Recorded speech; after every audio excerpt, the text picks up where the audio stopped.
যদি বিনামূল্যে পণ্য বিতরণ করা হয় তাহলে বিজ্ঞাপন হিসাব ডেবিট এবং ক্রয় হিসাব ক্রেডিট।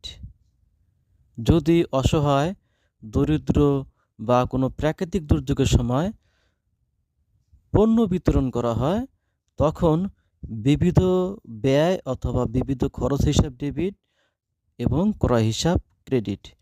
প্রথম লেনদেনে এখানে প্রতিষ্ঠানের উদ্দেশ্য হলো পণ্যের প্রচার করা অর্থাৎ বিজ্ঞাপন, যার ফলে বিজ্ঞাপনকে ডেবিট করতে হবে।